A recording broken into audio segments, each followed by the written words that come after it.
আর আপনারা জানেন যে তাদের মুখে এক, অন্তরে ভিন্ন কিছু, সেজন্য মানুষ তাদেরকে মুনাফিক হিসেবে জানে। তারা ইসলামের নামে মুনাফিকির চর্চা করে। মূলত তাদের নামের পেছনে যে জামায়াত ইসলাম বা ইসলামী ছাত্র শিবির, এই ইসলাম শব্দটি বাতিল করা এখন সময়ের দাবি। আমরা তাদেরকে আহ্বান জানাবো যে আপনারা এই ইসলামের অপব্যবহার করবেন না। 5ই আগস্টের পূর্ববর্তী সময়ে ছাত্রলীগের সন্ত্রাসীরা হল বা ক্যাম্পাস বা ক্যান্টিন এগুলো দখল রাখত তাদের অস্ত্রের মাধ্যমে, সন্ত্রাসের মাধ্যমে। ছাত্র শিবিরের গুপ্ত সন্ত্রাসীরা 5ই আগস্ট পরবর্তী সময়ে সেই ধারায় কিছুটা পরিবর্তন এনে মববাজির মাধ্যমে হলগুলো, ক্যাম্পাস এগুলো দখল করতে চেয়েছে। তারা ছাত্র রাজনীতি নিষিদ্ধের নামে নিজেদের গোপন রাজনীতিকে প্রতিষ্ঠা করতে চেয়েছে। কিন্তু 12ই ফেব্রুয়ারি বাংলাদেশের মানুষের ভোটে নির্বাচিত একটি গণতান্ত্রিক সরকার বাংলাদেশে বিরাজ করছে। সেই গণতান্ত্রিক সরকারের প্রতি সমর্থন জানিয়ে এবং গণতান্ত্রিক সরকারের যে চরিত্র, সেই চরিত্রকে ধারণ করে বাংলাদেশের সাধারণ শিক্ষার্থীরা এই মববাজদেরকে প্রতিহত করতে প্রস্তুত রয়েছে এবং এই মববাজি অনেকাংশেই সাধারণ শিক্ষার্থীরা প্রতিহত করছে। এই যে মবেস্টার মোসাদ্দেক, এবি জুবায়ের এবং শিবিরের সন্ত্রাসীরা এখনও মব করে যাওয়ার চেষ্টা করছে, কিন্তু যেখানেই মব করে সাধারণ শিক্ষার্থীরা তাদেরকে সেখানেই প্রতিহত করে। এফএইচ হলে তারা মব করার জন্য গিয়েছিল, সেখানে সাধারণ শিক্ষার্থীরা তাদেরকে প্রতিহত করেছে। জগন্নাথ বিশ্ববিদ্যালয়ে মব করার জন্য গিয়েছিল, সাধারণ শিক্ষার্থীরা তাদেরকে প্রতিহত করেছে। আলিয়া মাদ্রাসায় গিয়েছিল, ঢাকা কলেজে গিয়েছিল, যেখানেই তারা মববাজি করার জন্য গিয়েছে শিক্ষার্থীরা তাদেরকে গণধোলাই দিয়ে সমুচিত জবাব দিয়েছে। সুতরাং গণঅভ্যুত্থান পরবর্তী সময়ে একটি গণতান্ত্রিক সরকারের সময়ে এই মববাজির কোনো জায়গা বাংলাদেশে হবে না।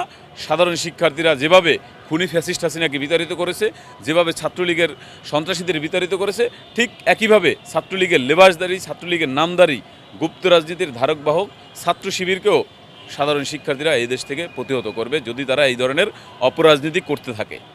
শিবির তাদের সুবিধার্থে এই টার্মটি তারা ব্যবহার করে। মূলত অধিকাংশ ক্ষেত্রে শিবিরের যারা নেতাকর্মী তাদেরকেই তারা সাধারণ শিক্ষার্থী হিসেবে উপস্থাপন করে। কেননা শিবির যারা করে তাদের পরিচয় কিন্তু প্রকাশিত নয়, তারা গুপ্ত রাজনীতি করে। কোনো একটা শিক্ষা প্রতিষ্ঠানে 2 জন বা 5 জনের পরিচয় প্রকাশ করা হয়, বাকিদের পরিচয় গোপন রাখা হয়।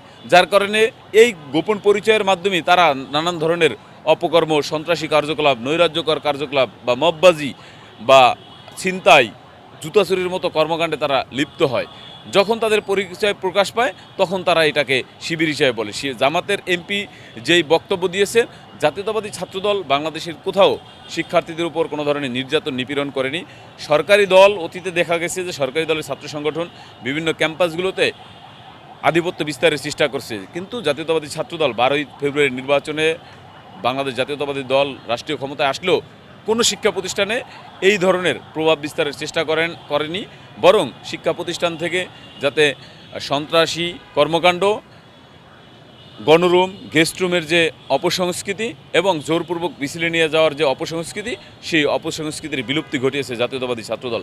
সুতরাং জামায়াতের নেতা, জামায়াতের যে এমপি যেটা বলেছেন, এটা ডাবল স্ট্যান্ডার্ড তার কথা। আর আপনারা জানেন যে তাদের মুখে এক, অন্তরে ভিন্ন কিছু, সেজন্য মানুষ তাদেরকে মুনাফিক হিসেবে জানে। তারা ইসলামের নামে মুনাফিকির চর্চা করে। মূলত তাদের নামের পেছনে যে জামায়াত ইসলাম বা ইসলামী ছাত্র শিবির, এই ইসলাম শব্দটি বাতিল করা এখন সময়ের দাবি।